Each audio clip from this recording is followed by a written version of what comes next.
Welcome back, friends and scoundrels, and thanks for watching. This is the Roll to Live, I guess, podcast. Well, for now, because we're having camera issues. And this is our podcast also. So this is going on podcasty things. So you can find us, find it on there. It's a great way to listen to us if you don't have the time to just sit at a computer and watch blank YouTube screen. But yeah, this is our podcast where we kind of talk about things a little bit. Today we are talking about character development, and we don't want to get too bogged down into the weeds of the mechanical side of things. It's not what we're talking about. Yeah, this isn't, a walkthrough of how to do a character sheet and the mechanics behind it. This is the more personality of it. Yeah, how to personalize your character for what you want to play and making something fun and enjoyable for yourself. To kick it off, though, we are going to talk a little bit mechanics-wise, just so we get an idea where we're coming from, how we do things, to decide what our characters are going to be. Well, it's not necessarily mechanic-wise, it's just our preferred method of how we create our character, because this still doesn't have anything to do with mechanics. No, but we are talking a little bit mechanics while doing it, so just a little bit. So, the way I create a character, there's not a whole lot to it. I decide what class I want to be, and it kind of comes to me, and I build it around the class, and it comes to be kind of like a story, and I usually try to pick an uncommon race for the class I pick just to make it interesting. So I'll pick my class and then the story, and then when I roll my stats, I'll put them where they need to go based on the story I'm trying to tell for my character. And when I am writing my character, because we all fall into the trope trap occasionally and a little bit, and to make sure I don't fall into the trope trap, I pick one tropey thing for that class and make sure I do the opposite of it, just to make sure, even if my character is a little tropey, there's at least that one thing that isn't. Yeah. Like what? You have some examples? Leia, my cleric. Clerics are usually devout, and Leia just isn't. It's something she's growing into. So she's not starting out, as an acolyte or something that's been raised her entire life on. Yes. Being this priestly way. She just suddenly finds herself one. Kind of a condition of her being saved, yes, if you will, spared. And Calliope, my rogue, isn't a treasure hunter. Or a thief, actually.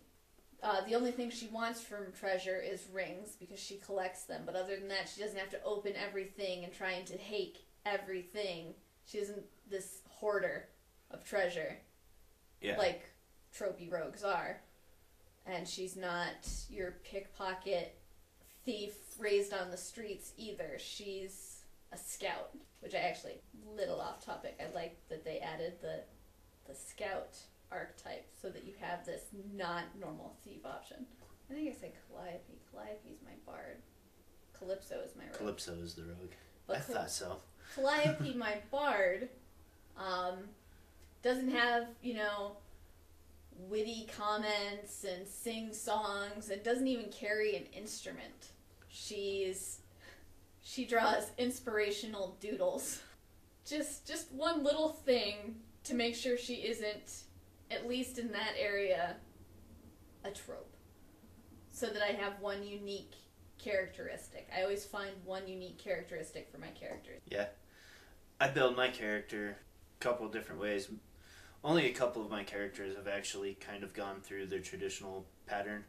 Like Pierce, the one that I run from your game, is my Dragonborn Ranger, and I kind of just, alright, I wanted to play a little bit different race, so I picked a Dragonborn, and then we needed something kind of tanky. because that's the game we're playing with our children. But I decided to go Ranger because it had some magics to it, and I'm a little bit familiar playing a Ranger because it was the first thing with 5e that I really did. So I built up a traditional character that way, thought of what I wanted to be, rolled it out, and put the stats where I wanted them to.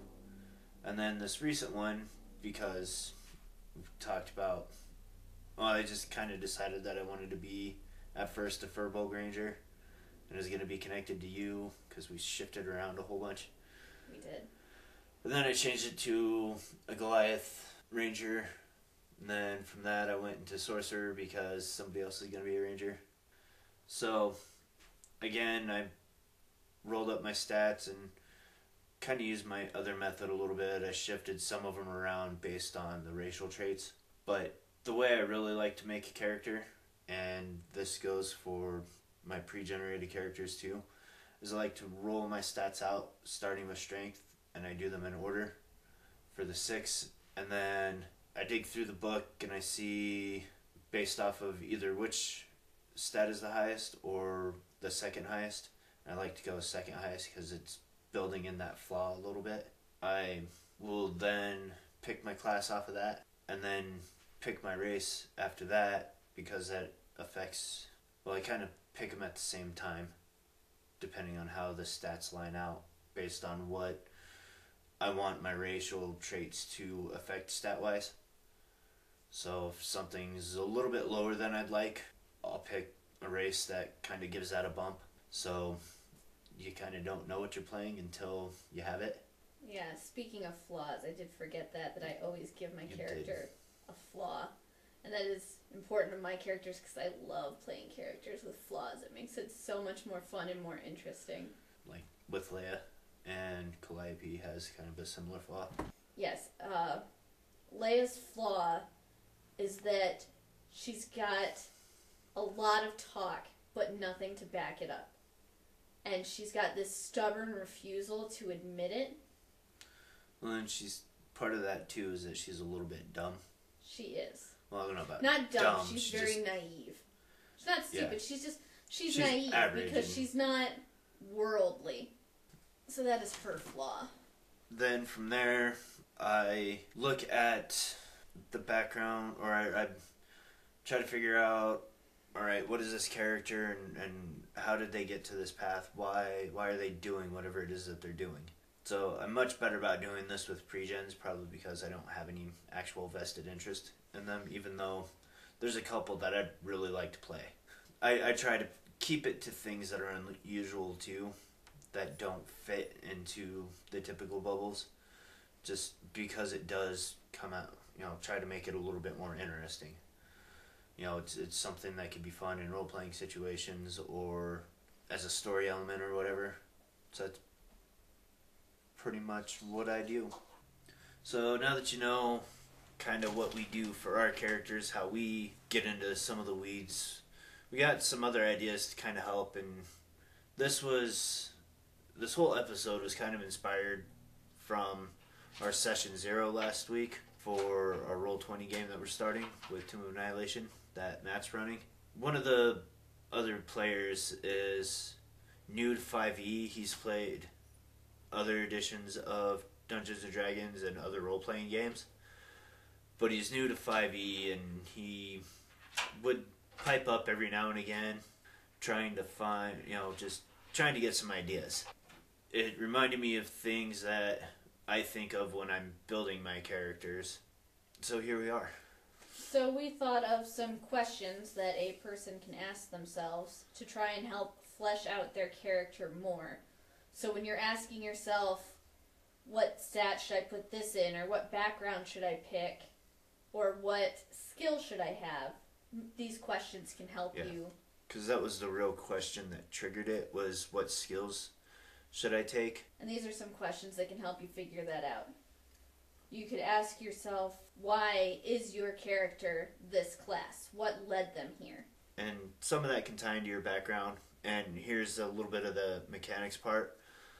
When he was asking about the skills, I gave him a couple of ideas, because he's playing a paladin, so who's your deity that you're sworn to, that that can influence some of those decisions. But specifically, but then I remembered, one of the things that I do in building my character on the paper is I go to my background first, because that gives you a couple of skills right off the bat that, depending on what you're doing, can overlap with your class. Let's just use the paladin for the sake of it.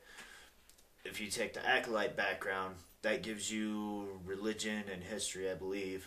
I don't remember offhand, but that seems pretty accurate. Which are oftentimes choices for clerics and paladins. So you already have two choices narrowed out. And then you also have this, alright, well, I have this background. Why do I have that background? Which should be a good way for you to lead into why you're this class. Another resource that you have is Anathar's Guide to Everything. It has a bunch of tables in there, and one of them is, why are you this class? Pretty much. Yeah. And it gives you a bunch of, or a table for each one. I didn't pay much attention to it because I'm not overly impressed with that part of the book. But it does have things for, why is your background this? Why is your class this? So that's another good resource that you can use for some of these things, or just search online. A lot of people have made their own roll tables in that fashion. So another question we could ask ourselves is, if your character is based on a fictional character already, like if you've seen a fictional character and you want to kind of base your character off of that, like if you watch Lord of the Rings, you thought Aragorn is really cool and you want to base it off of that, that's a way you can help you pick your stats and skills. But that's something you can do too. Just remember, you have to get this character to also fit in the world. And also remember to, don't pick your characters like Wolverine or Batman or any of these types that are the loner guy who's always going to want to run off and do his own thing, because that can be distracting at the table and make things less enjoyable for the other players because you're trying to be a star. Just remember, you're supposed to be working as a team and bringing enjoyment for everybody, not just yourself. Which I suppose kind of brings us into our next one, doesn't it? What's our next one? We just did fictional character. So what's your background?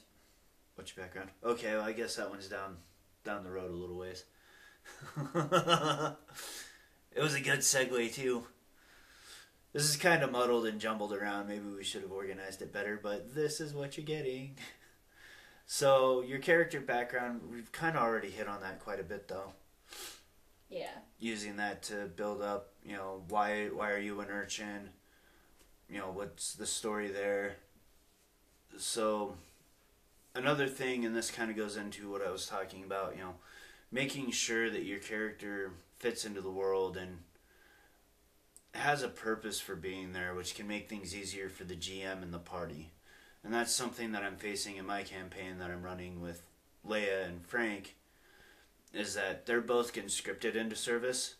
So other than finishing the immediate task, they don't have any motivation to be there. They don't have any desire to be there other than to serve their time and just go. So that's something that I'm struggling with, and it's just not something that I've obviously encountered yet because it's the first campaign that I'm really running. And that's something that I have to try to figure out how to fit in. Leia, I have a plan for, and I think it's a pretty decent one. But I think the character of Frank is either going to have to decide to stick with the party or leave, and that player's going to have to roll up a new character. Yeah, well, I'm not putting up much of a fight anyway. Anytime I do it, I'm just giving you a hard time. Well, I'm an awful person. But you're playing the character too, because the character doesn't have any personal stake in being there other than serving their time. So after we finish your chore, your mission that you're on, it is something that you as a player have to decide, why would my character be here? And that can make things more difficult for the DM, and they've got plenty enough work, as I'm learning. So the next question that you could ask is what's your character's motive? What's their drive? What are their goals? And this is kind of what I was talking about there. Yeah, and what are their goals in life? I want to establish this a little bit different from goals because they can overlap, but motivation for me is like, why are you in the party? Why do you want to be here? Why would you want to stay with the party? So that's kind of what I was talking about with making things a little bit easier. So, like, Adias and Calypso, they're monster hunters in the Tomb of Annihilation game that Matt's running, and that's their motivation for being there. They want to go kill monsters. Here's where it kind of overlaps. Their goals are mine is to reclaim my honor for my tribe or my clan. I forget what class are. Calypso, hers are, the reason she's doing this is because she's on a path of redemption because she's riddled with guilt because her sister was killed and she wasn't able to stop it. So that's your goal, but your goal also gives you a motivation for being in the party. So, like, I've only gotten a couple of characters in, but an adventure that I'm writing, well, we're kind of writing, which we hope to have rolling sometime in the next year. I have pre-generated characters for that, just because it's kind of a thing that you do with your adventures sometimes, I guess. But it's at least a starting point, or it's there to give some ideas. So the rogue is one of the ones that I have done, and they a little bit tropey. Grew up a street urchin, befriended a tiefling, I think, in their young age, and their motivation to being with the group is just because it's companionship and they get food. Because even though they grew up an urchin, they didn't really get too much into actual thievery. It was mostly just stealing food or stealing small things or small coin to buy food or to sell to buy food. So kind of removing from a little bit from the trope on that, like you do with your characters a lot. They're not proficient with thieves' tools because, again, it's not something they really use a whole lot. They can use them, they know how to use them, but they're not expertise in them because it's something most people take to optimize their character. Now, maybe down the road, once they've started doing it a little bit more, maybe they will, but I don't know. So that's what we're talking about with motivations and goals. So then you can get into, like, your more class-based questions that are specific for classes. For example, the cleric. Who is your deity? Because who your deity is might affect the skills that you have or the background that you have and your proficiencies. Yeah, and that kind of plays with the first question too, is why are you this thing? So, rogue, why did you become an assassin? Or how did you become an assassin? Was it something accidental, or was it something that you just kind of got caught up in doing and now it's just something that you do and you're used to doing? What else could you do? Oh, fighter with and get into playing with your subclass too. You're not starting out at a level that has a subclass, or what is your, how are you getting to that subclass? What are you doing? But these questions and figuring these things out for your character, it doesn't just help you know where to put your stats when you're having difficulty with that, but it's something to, once you've got it figured out, makes it easier to play your character, to role play it, because you've got these goals and background fully fleshed out so you can more immerse yourself in your character. More immerse yourself, and it hopefully will make playing this character much more enjoyable. As we've talked, Matt, I don't think was real, like, at first he was excited about playing this Kenku monk. He's just trying to be something a little bit different. But after a few sessions, he kind of ended up not liking this character, even though he had fleshed out pretty decently with this character. So going through this process can kind of help you determine if this is something that you, like, a character that you actually want to play, or maybe you need to go in a completely different direction. Maybe you start out wanting to play a class and you decide that you don't really like the ideas, some of the stuff behind that class. It's not as good as you initially thought it sounded. Yeah. So, anyways, I think we've kind of rambled our way through that pretty well. It's one of our better rambles, I think. We got some points. We had some bullets in there. Anyways, thanks for listening, because you can't watch us right now. Like, comment, subscribe. Share it around. And until next time. Live to roll.